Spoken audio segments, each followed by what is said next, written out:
இருக்கக்கூடியவங்க. இதில் வந்து பாருங்கள், எல்லாத்துலேயுமே 9-10 பெட்டல்ஸ் தான் வந்து வந்திருக்காங்க. மினிமமாக 8 பெட்டல்ஸ் வந்து இருக்காங்க. இவங்க ஒரு மாதிரி சதூரமாக இருப்பாங்க. நான் நிறைய தடவை சொல்லியிருக்கேன். இது வந்து பார்த்திங்கன்னா பியூட்டிஃபுல்லாக. இன்னொன்று சொல்லிக்கிறேன், this is not sale post. இது வந்து ஜஸ்ட் வந்து ஐடி வந்து ரெஃபரன்ஸ்க்காக நான் வந்து யூடியூப்பில் பண்ணி வைக்கிற ஷார்ட்ஸ் நீங்கள் ரெஃபர் பண்ணிக்கணும் அப்படின்றதுக்காகவும், நான் ஃப்யூச்சரில் ப்ரீவாக சேல் பண்ணுறேன்னா இந்த வீடியோ எடுத்து உங்களுக்கு காமிக்கணுன்றதுக்காகவும். ஓகே, இது பார்த்திங்கன்னா 2 பூ சேர்ந்தாப்பில் பூத்துருக்குது. இதில் எத்தனை பெட்டல்ஸ் பார்த்திங்கன்னா 1 2 3 4 5 6 7 8 9 10 11 12 13 14 15 வந்துருக்குது. அடுக்கு மாதிரி இருக்குது பாருங்கள், தெரியுதுங்களா? 2 ஃப்ளவர்ஸ் டுகெதர். இங்கே பாருங்கள் எப்படி ஒட்டி வந்திருக்கு பாருங்கள்.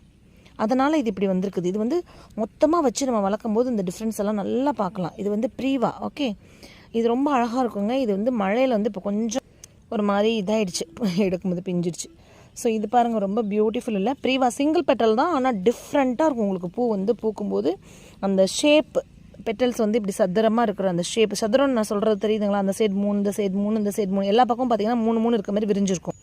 அந்த பக்கம் இருந்து பார்த்தாலும் 3, இந்த பக்கம் இருந்து பார்த்தாலும் 3, எந்த பக்கம் இருந்து பார்த்தாலும் 3 3 இருக்கும். இதோட இது இப்படிலாமாடா பிரித்து பார்ப்பீங்கன்னு கேட்டால், ஆமாம் ப்ரீவான்னு அப்புறம் எப்படி புரிஞ்சுக்கிறது? இதெல்லாம் தான் இருக்குது.